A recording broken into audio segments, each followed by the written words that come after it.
सोयीरे माझे प्रज्ञानी संत, सोयीरे माझे प्रज्ञानी संत, सर्व गणभूत पूर्णते ते त्यांच्या चरणाचा रजके रजक, दासाचा सेवक दिनरंक, त्यांचे पद्मनाभ हेची माझे तीर्थ, श्री दत्त समर्थ ऐसे मज, त्यांच्या चरणाचा रजकी रजक, दासाचा सेवक दिनरंक,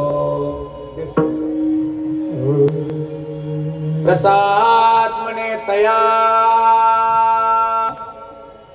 नमस्कार माझा,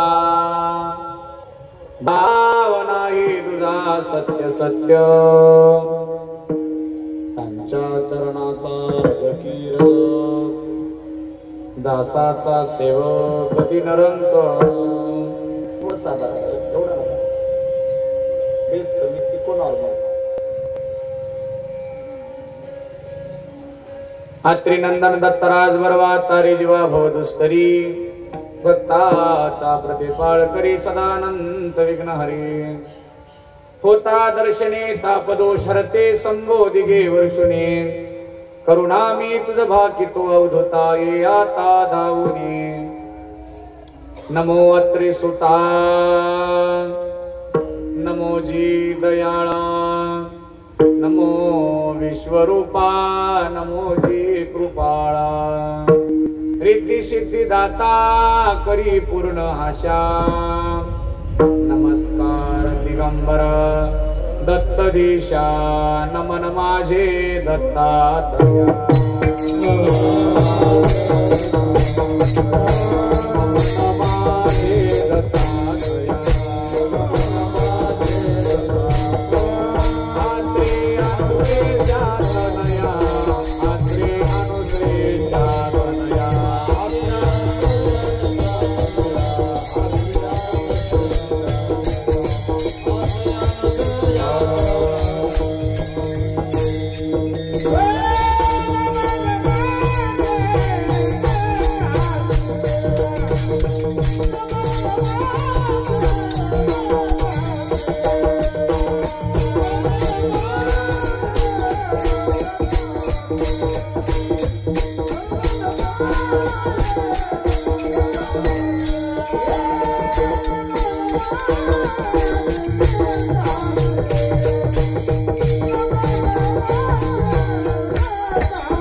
नमन माझे दत्तात्रया अत्री अनुसेच्या तनया तुझे नामे लागो गोडी गुण गायीन आवडी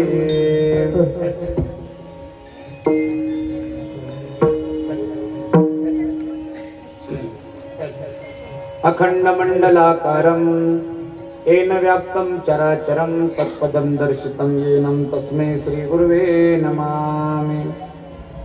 गुरुर्ब्रह्मा गुरुर्विष्णु गुरुर्देवो महेश्वरः गुरुर्साक्षात् परब्रह्म तस्मै श्री गुरुवे नमः।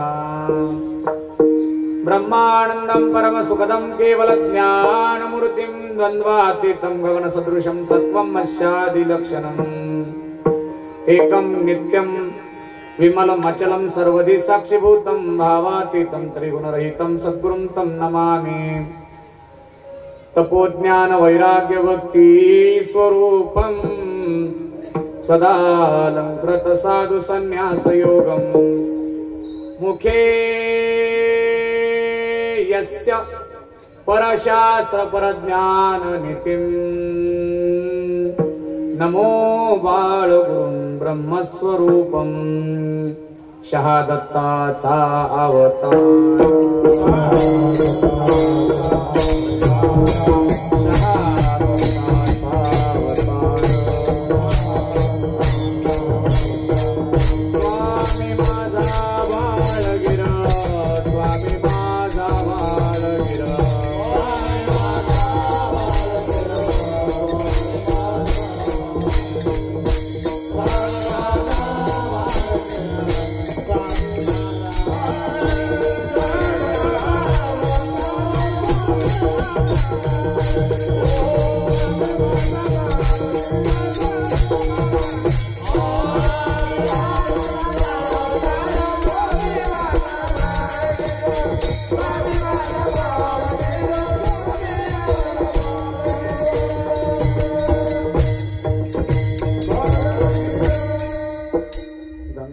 शुद्धं निजपादस्पर्शं श्रोविष्टितं चुम्बितं पुण्यस्थानं कुलम्बे स्थितं तं समाधिस्थमूर्तिं नमामि प्रसादवन योगिराजं नमामि प्रसादवन योगिराजं। धन्य धन्यानुसया तुझ्या लागे तो मी पाया माझा केला अंगीकार दाखविले निज घर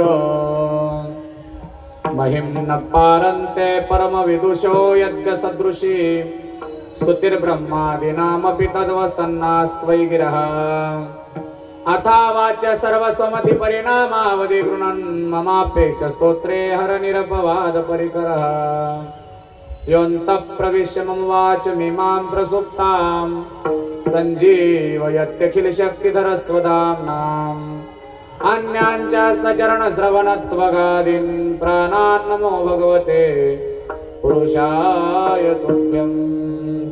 घ्यावी घ्यावी माझी सेवा लीला गुरुबळाची देवा लीला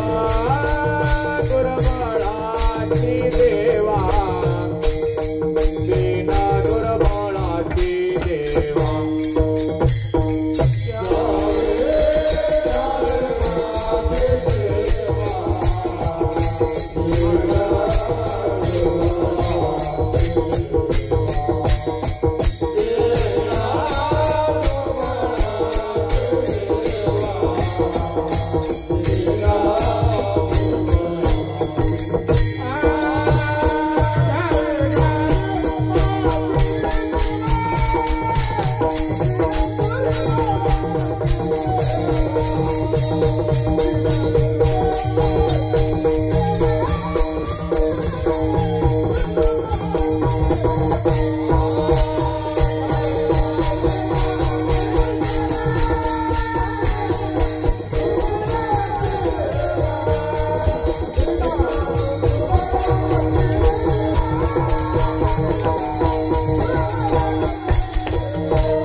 ती प्रेम काही कळा.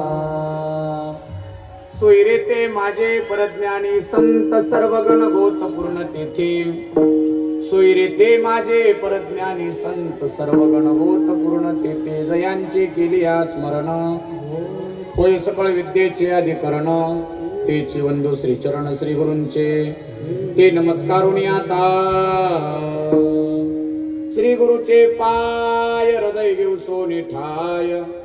एवढे भाग्य हो उन्मेषाशी. अनंत कृपा सिंधू.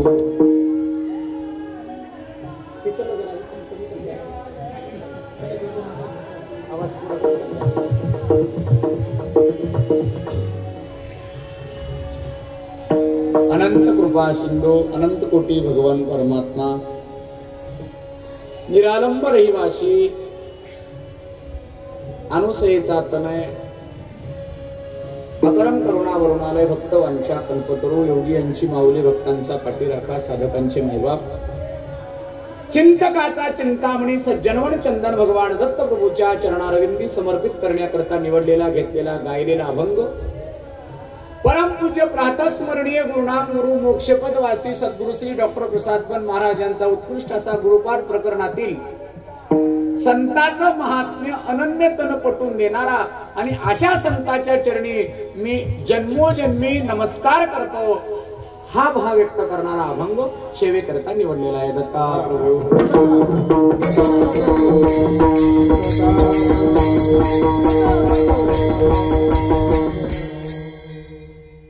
सेवेकरता निवडलेला अभंग सद्गुरु श्री डॉक्टर प्रसादपंत महाराजांचा असून अभंगातील प्रतिपाद्य विषय असा आहे. माझे सोयरे हे परज्ञानी संत आहेत आणि सर्व गणगोत सुद्धा माझे ते संतच आहेत. कारण मी त्यांच्या चरणाचा दास आहे, त्यांची सेवा करणाऱ्याचा दास आहे. कारण त्यांचे पाय माझ्याकरता तीर्थ आहे. साक्षात भगवंताचं सगुण दर्शन घ्यायचं म्हटलं तर मला माझ्या परज्ञानी संतांमध्ये ते दत्त समर्थाचं दर्शन होते. म्हणून माझा त्यांना नमस्कार आहे. इतरत्र माझ्या मनात कुठलाच भाव नाही. संताशिवाय मी चर्चा करीत नाही. अशा प्रकारचा व्यापक भाव या अभंगाच्या द्वारे सद्गुरु श्री प्रसादपंत महाराजांनी व्यक्त केलेला आहे. असा सरळ सोपा भावार्थ अभंगाचा असावा. अभंगाकडे वळण्यापूर्वी अल्पसा परिहार द्यायचा आहे तो असा. मोक्षदायक भगवान दत्त प्रभूच्या असीम कृपा आशीर्वादाने चालत असलेला हा भव्य आणि दिव्य स्वरूपाचा गोड असणारा अखंड दत्तनाम सप्ताह आणि त्या सप्ताहातील आजचा पंचम दिवस आणि या 5व्या दिवसाची सेवा माझ्या वाट्याला आलेली आहे. माणसं तारखा घेऊन काही होत नाही. ईश्वरानं तारखा घेतलेली तारीख पाहिजे असं आहे. तसं फोटो माझी परवा दिवशीच आहे पण कीर्तन आज करावं लागलंय म्हणजे तारीख घेणं सुद्धा आपल्या हातात नाही.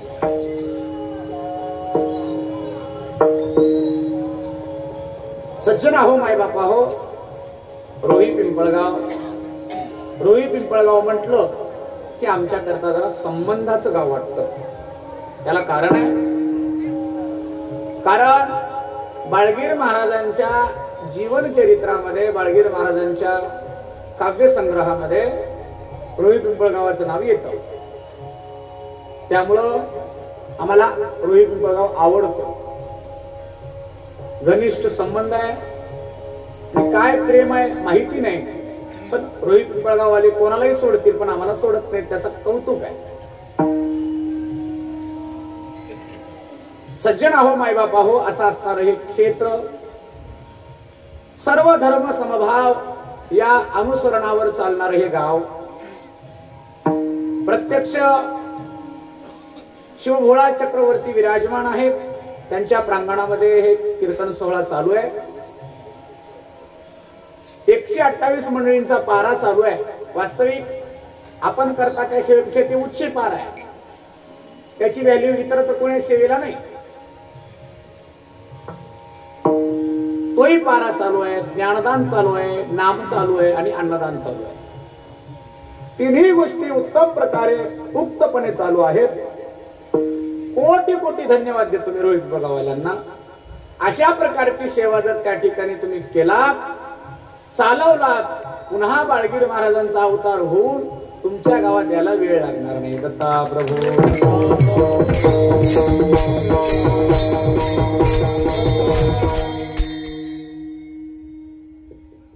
संत समर्थ वैराग्य मूर्ती अन्नदाते बाळगिरी स्वामी महाराजांच्या पदस्पर्शानं पुनीत झालेली ही मंगलमय भूमी आहे. कारण संतांचे पाय जिथं लागतात ती भूमी पवित्र होते. जेवती जयाची दृष्टी जाय, तेवती सुखाची दृष्टी होय. माऊली बोलतात, संतांची दृष्टी जिकडे फिरते तिकडे सुखाची सृष्टी होते.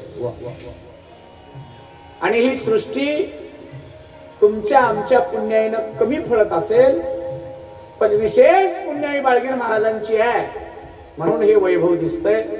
कशाच कमी नाही. आणि त्यातल्या त्यात खूप गोड असणारी भगवान दत्तप्रभूची मूर्ती विराजमान झालेली आहे. त्याचे साक्षीदार आम्ही झालो होतो. अत्री अनुसया माता विराजमान आहे, बाळगीर स्वामी महाराजांची मूर्ती विराजमान आहे. चांगल्या प्रकारचं नियोजन पिंपळगाव वासियांनी केलेला खरोखर कौतुक करण्यासारखंच आहे. पुन्हा बघा, तो कार्यक्रम झाला, लगेच कलशाचाही कार्यक्रम, हा उत्सव ठेवला. खूप अट्टहासानं करावं लागतं, खूप झटावं लागतं, खूप तळमळ करावी लागते, नियोजनाकरता खूप घासून घ्यावं लागतं. तेव्हा कुठंतरी अशा कार्यक्रमाचं स्वरूप आपल्याला पाहायला भेटतो. म्हणून तुम्हा सर्व गावकऱ्यांना मी पुन्हा पुन्हा धन्यवाद देतो. परम आदरणीय आमचे परम श्रद्धेय राजेंद्रपुरीजी महाराज यांच्या सानिध्यातून, यांच्या मार्गदर्शनाखाली हा कार्यक्रम चालतोय. महाराजांच्या चरणी कोटी कोटी प्रणिपात करतो. तुम्हा सर्व श्रोते सज्जन मायबाप, आमची गायनाचार्य मंडळी, दोन्हीकडून रत्नासारखे वाजवणारे दोन मृदंगाचार्य, गोड असणारे आमचे बालभजनी मंडळ आहेत, त्यांचंही कौतुक. तुम्हा सर्वांचं कौतुक. वेळेतला वेळ काढून मंडपाला शोभा आणलात त्याबद्दल तुमचं विशेष कौतुक. दत्ता प्रभू.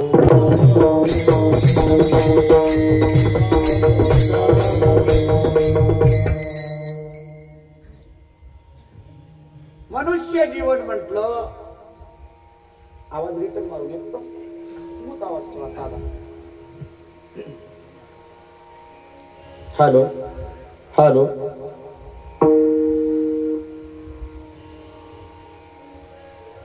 कोणाची तरी सोयरीपणा करावाच लागते.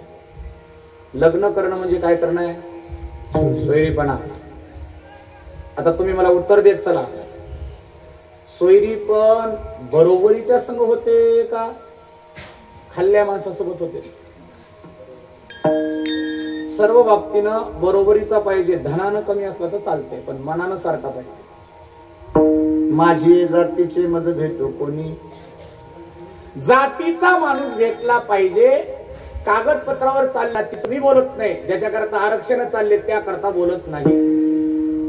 जी जात संतांनी सांगितली तो का म्हणे येते पाहिजे जातीचे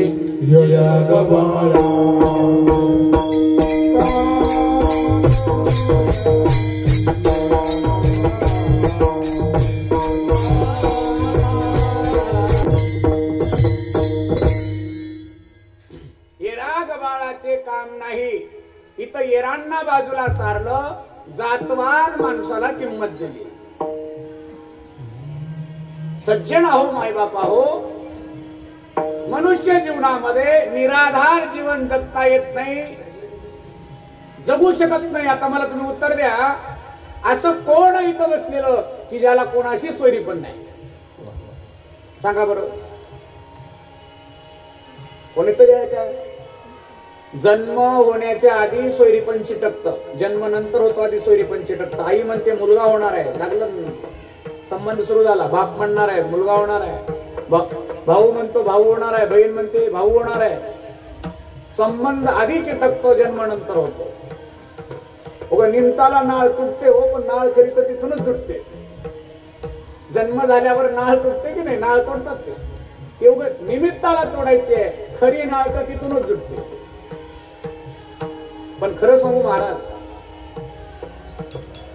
जगाच्या नाळ जोपासत असताना जोपासणारा माणूस खर्चतो, पण जगामध्ये प्रपंचामध्ये कोणाला प्रसन्नता करता येत नाही. ही एक दुर्बळ स्थिती प्रपंचात आहे. कोणीही उठून सांगावं, नाकावर घाम आणून सांगावं मला की महाराज मी केलेल्या कामामुळे प्रपंचात एवढे माणसं खुश आहेत. प्रपंचात कोणाला खुश करता येत नाही. 4-2 दिवस बायकोला खुश करून चालत नाही. 8व्या दिवशी भांडायलाच येते. याच्यापेक्षा माझ्यापेक्षा तुम्हाला चांगला अनुभव आहे. मी तरी दुरून दुरून खिडकीतून बघणार आहे, माहिती आहे. पण तुम्ही डायरेक्ट अनुभवताय. जगामध्ये असा व्यक्ती सांगा की ज्यानं संसार करत असताना सर्वांना सुखी केलंय. होत नाही. पण खरं सांगू तुम्हाला, संबंधच आहे, नातच आहे. नातं सुद्धा जीवाच्या उद्धाराचं जर असेल, जीवहिताचं जर असेल, तर नक्कीच आपल्या जीवनामध्ये पारलौकिक प्रगती होते. आणि पारलौकिक प्रगती होण्याकरता आपल्याला संतांकडे जावं लागतं. जगातल्या हर एक गोष्टीला अपवाद आहे, पण एका गोष्टीला अपवाद नाही. ती गोष्ट म्हणजे संत संताशिवाय जगात ज्ञान नाही. मला कोणाही सांगावं, संताशिवाय आम्ही उधळून दाखवतो. संताचे प्रमाण आहे, संताविन प्राप्ती नाही, ऐसे वेद देती ग्वाही. संताशिवाय इह परत्र प्राप्ती नाही. म्हणून संत समागम हा अतिशय महत्वाचा आहे. मग संतांचा समागम करण्याकरता संत कळावे लागतात. तुम्हाला संत पूर्व सुकृतानं मिळतात, पण कळत नाहीत. ही दुर्दशा आहे. काहींना कळत नाहीत, मिळत नाहीत. काहींना कळतात पण मिळत नाहीत. स्वर्गातल्या अमराधिकांना साधू सत्पुरुष कळतात, पण मिळत नाहीत. तुम्हाला मिळतात पण कळत नाहीत. हा, आणि कळत नाहीत म्हणून आपल्याला जीवनात प्राप्त झालेला मोका गमावतो आपण. म्हणून एका ठिकाणी बाबूजी पाटील म्हणतात, नरतनु सापडली मृत्यू या भुवनी, डाव जिंकुनी मग कहारावी. डाव आपण जिंकलो, आपल्या जीवनामध्ये मनुष्यत्व प्राप्त झालंय. आणि त्यातल्या त्यात अशा स्थानी जन्म मिळालाय की जिथं संतांचं वास्तव्य आहे. भगवत्पाद श्रीमद जगद्गुरु आद्य शंकराचार्यांनी विवेक चूडामणी ग्रंथामध्ये एक श्लोक लिहितात. त्यामध्ये 3 गोष्टी दुर्लभ सांगितल्यात. दुर्लभम त्रयमेवेतत्, लोकानुग्रह हेतुकम, मनुष्यत्वम, मुमुक्षुत्वम, महापुरुष संश्रयात. महाराज 3 गोष्टी दुर्लभ आहेत. एक, माणसाचा जन्म दुर्लभ आहे. दुसरं, माणसाचा जन्म मिळून मुमुक्षुता दुर्लभ आहे. आणि तिसरं आहे, मुमुक्षुताही जरी लाभली तरी संताची संगती अति दुर्लभ आहे. म्हणून संताच्या भेटी इतकं दुर्लभ जगाच्या पाठीवर काही नाही. पण खरं सांगू तुम्हाला, एकदा संताची भेट झाली मग पद्मनाभ जोडतो. म्हणून एका ठिकाणी वर्णन केले, घेता साधू संताचे दर्शन, आउटकोटी तीर्थाचे स्नान.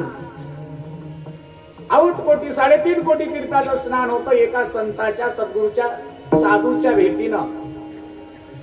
आणि म्हणून आपल्या जीवनामध्ये साधूचा समागम आला पाहिजे. धन्यकाळ संत, धन्यकाळ संत.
धन्य काळ संत भेटी पायी मिठी पडली तो हे फार महत्वाचं आहे.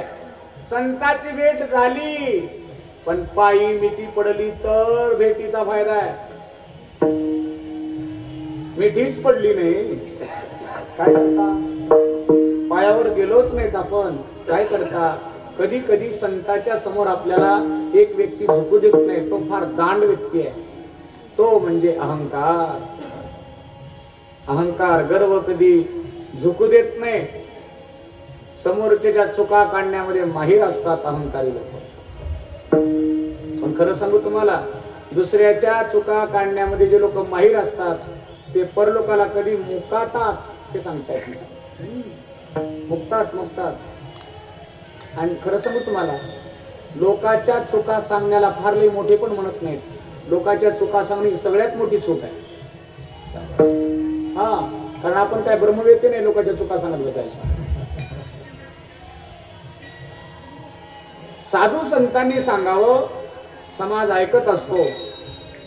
ज्याचं बायकोच ऐकत नाही त्यानं कीर्तनात वजन मारते. कसं काय जमणार आहे? जमत नाही. विनोद नाही महाराज हा. आपली कॅपॅसिटी बघायची, आपली पात्रता बघायची, त्या उंचीचे बोल वापरायचे तर ते देवाला आवडतात. नाहीतर चपलाचं दुकान मांडलं, 2 लाख रुपये तोळा सोना असं म्हणत होतं का ते? चप्पल घ्या, बूट घ्याच म्हणावं लागते. दुकान कशाचं आहे तसा पुकारा पाहिजे. नाहीतर कैकांचं असं दिसतं, बोलणं एक आणि आसनं एक. त्याला म्हणतात आसना आणि दिसण्याला दृष्टीसृष्टीवाद म्हणतात. आणि जगामध्ये आसण्यापेक्षा लोक दिसण्याला भूलतात. ती एक दुःखाची बाब आहे. ते कधी तुम्हाला पटल, कधी तुम्हाला कळल, त्याच्यावर कधी तुम्ही अनुसरण करताल हे काही सांगता येणार झाले महाराज. बरं, हे कधी कधी गोष्ट मला या गोष्टी काही वाटत नाहीत का? जेव्हा दंडकारण्यामध्ये सीता मातेच्या जवळ रावण आला. रावण काय असा 10 तोंड घेऊन 20 हात घेऊन आला नाही. कसा आला? भगवे कपडे घालून आला. भगवे कपडे, साधू, जटाधारी, माला, त्रिपुंड धारण करून आला. असा शिवभक्त होता. आता मला सांगा तुम्ही, राम प्रभूची पत्नी सीता माता, तिला कळाला नाही रावण. हा, आता टीव्हीतले श्रील बघून रडणाऱ्या मायमावल्याला काय करणार आहे रावण? पण मला नवल वाटते मायमावल्यांचं. टीव्हीतलं दुःख डोळ्यात साठवतात पण सासू उपाशी मरालेली दिसत नाही.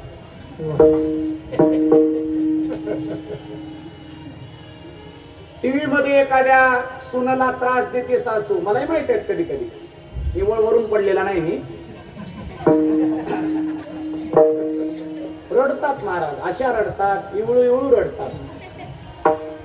पण घरी आपली सून आहे, तिला टाइमशीर जेवाय दिला पाहिजे हे सासूला कळत नाही. म्हणजे सांगायचं काय आहे मला, जगाला मोठ्या मोठ्या गोष्टी बोलायला, जगाच्या मोठ्या मोठ्या गोष्टी ऐकायला फार बरं वाटतं कानाला. पण वागायला म्हणलं की कित्येकाचे पेपर नापास, कित्येकाचे. आणि त्याचं कारण काय होतं सांगू का तुम्हाला? माणसं सुधारायचा प्रयत्न दुसऱ्यापासून करतात, शेवटचा नंबर आपल्याला ठेवतात. जग सुधारलं तर आपण सुधारावं. पण खरं सांगू तुम्हाला तिथंच उत्तर आहे त्याचं, ज्या दिवशी हर एक व्यक्तीनं सुधारण्याची सुरुवात आपल्यापासून केली की जगात बिघडलेला व्यक्तीच सापडणार नाही. सुधारायची सुरुवात आपल्यापासून करायची, आचरणाची सुरुवात आपल्यापासून करायची, खरं बोलण्याची सुरुवात आपल्यापासून करायची, समाजाला आदर्श राहण्याची सुरुवात आपल्यापासून करायची. आपल्याला विनाकारण 500 घेऊन दुसऱ्याचा जय म्हणायची फांचट सवय पडली. किती दिवस चालणार आहे? काही काही तर असे आदल घरीपर्यंत 500 येणार. फक्त तोंड वाचलेला घरी येते इतकीच कृपा आहे त्याची. अवघड आहे महाराज. आणि खरं सांगू तुम्हाला, हातोहाती दिलेले पैसे कधी जय जात नाहीत. तुम्हाला चांगलं कळू नये माझ्यापेक्षा. दाखवा एखाद्या व्यक्ती राजकारणी लोकांचं खाऊन फार बरं झालेलं आहे, कारण त्यानंच जगाचं खाल्लेलं असते. तुमचं काय बरं करणार आहे? ते करणार नाही. जगाचं बरं तोच करतो. अग्निरूप झालेला साधूच या जगाचं बरं करू शकतो. वरपांगानं नटलेला कोणी बरं करू शकत नाही. रावण कळाला नाही सीतेला का? वरपांगाला बोलल्यामुळं. ज्या दिवशी तुम्ही अंतरंग ओळखायला शिकाल त्या दिवशी संत कळतील. संत जगाच्या कल्याण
संताच्या विभूती देह कष्ट विते परोपकारी. महाराज बरोबर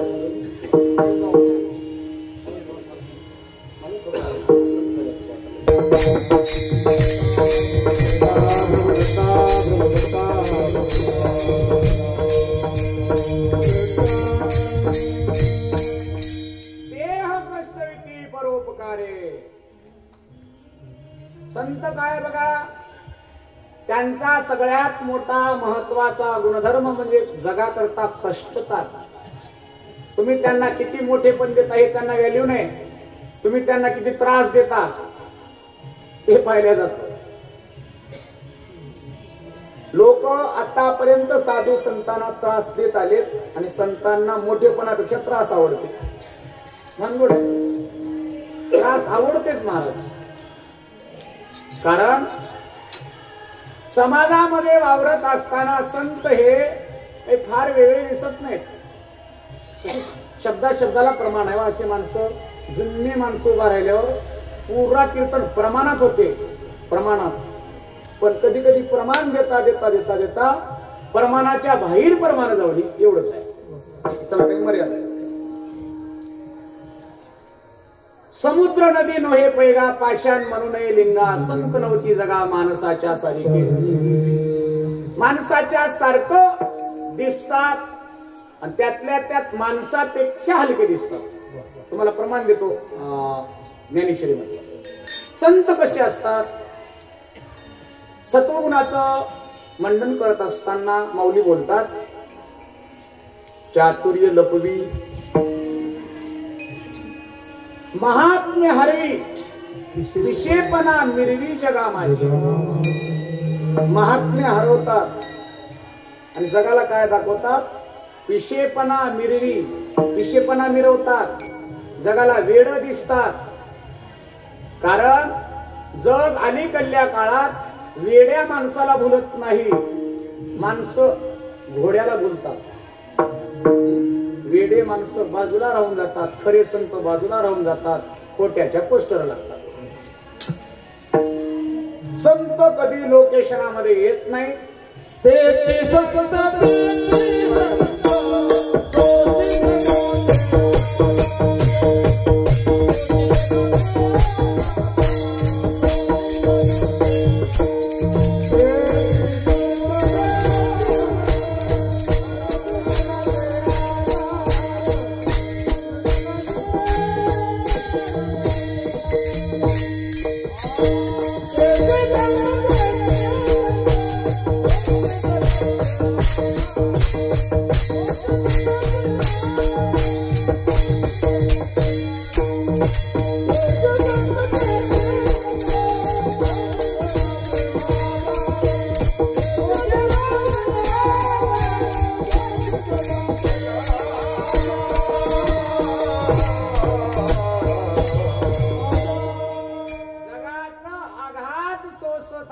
ते संत आहेत.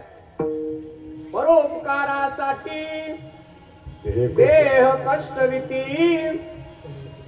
परोपकार करत असताना देहाला किती पद्धतीनं कष्ट व्हायला हे बघत नाहीत, त्यांना संत म्हणतात. आणि संत ही परज्ञानाची भाषा करतात. परज्ञान म्हणजे जे ज्ञान कधी ढळत नाही पण ते अनेकाला कळत नाही, ही भानगड. आणि असं असणार हे परज्ञान धारण करून अंगावर जगादेत हिंडत असतात. असे संत माझे सोयरे आहेत. अभंगाच्या पहिल्याच्या सोयरे ते माझे परज्ञान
अभंगाद्वारे सद्गुरु श्री डॉक्टर प्रसाद महाराज सांगतात, ते परज्ञानी संत माझे सोयरे, जे जगाचा आघात सहन करतात ते संत, ज्यांना देव आवडतो ते संत, आणि ज्यांच्या जीवनामध्ये देवाशिवाय काही आवडतच नाही ते संत. संताच्या जीवनामधला आणि आपल्या जीवनातला एक फरक सांगतो तुम्हाला. आम्हालाही देव आवडतो, संतांनाही देव आवडतो. फरक आहे, आम्हाला देव आवडतो पण संतांना देवच आवडतो, हे फरक आहे. देवाशिवाय संतांना काही आवडत नाही, कारण देवाशिवाय संतांना दुसरं काही दिसत नाही. एकच दिसतं वास्तविक, जे जे भेटे भूत ते ते मानिजे भगवंत. हा भक्तियोग निश्चित जाण माझा. भक्तियोगाचं विश्लेषण करताना माऊली बोलतात, भक्तियोग म्हणजे काय? माणसात देव दिसला पाहिजे. आपण मंदिरातल्या देवाला पाणी टाकून पाणी टाकून पाणी टाकून इगरवलं, बारीक आहे बरं. मंदिरातल्या पायरीवर जाऊन पायऱ्या झिजल्या, पण हा पट्ट्या तसाच्या तसाच, तिळभर फरक नाही. देवाच्या मूर्तीवरचं स्वरूप वेगळं झालं कालांतरानं, पण याचं स्वरूप दांड ते दांडच. अवघड आहे महाराज. मला कौतुक वाटतं दगडाचं. एकदा देव झाला की जग पाय पडतं. एकदा देव झाला की सगळं जग त्याच्या पाया पडतं. पण माणसासारखा माणूस असून, याला देव होता येत असून, स्वतःच्या स्वकर्तृत्वावर होता येत असून दगडाच्याही खाल्ला होतो, ही दुर्दशा आहे. बघा, दगड असून देव होतो. आणि इथं नरदेहाचे ज्ञाने सच्चिदानंद पदवी घेणे एवढा अधिकार नारायणे कृपावलोकने दिला. नरदेहाला ईश्वर करता येतं, नरदेहाला देवतुल्य करता येतं, तरी शरीर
शरीर सुखाचे घोसले, शरीरे साध्य होय केले, शरीरे साधिले परब्रह्म. शरीरानं परमात्मा साधता येतो. आलं का लक्षात? बघा, परमात्मा साधता येत असून ते साधत नाहीत. संसार साधायची गरज नाही, तरी संसारामध्ये इतकं साधून घेतात, इतकं साधून घेतात, शेवटी काहीच उरत नाही तरी साधलंच वाटतं. हा, फक्त उभं रडतात तो माणसं मेल्यावर. कशा करता? मागली प्रॉपर्टी आहे, लोक बरं बघणार म्हणून रडतात. तुम्हाला वाटायले मी मेल्यावर लोकांचं वागत नाही, माझ्या मुलाचं माझ्या बायकोचं वागत नाही, तुमच्या अंतकरणातली घोर भ्रांती आहे. नाही, फार रडतात, फार रडतात. काही काही माणसं म्हणतात मेल्यावर किती रडशील. हा, सगळं इकून टाक म्हणजे बघ किती रडते. पैशासाठी रडतात महाराज. पैसा आहे तोपर्यंत रडतात.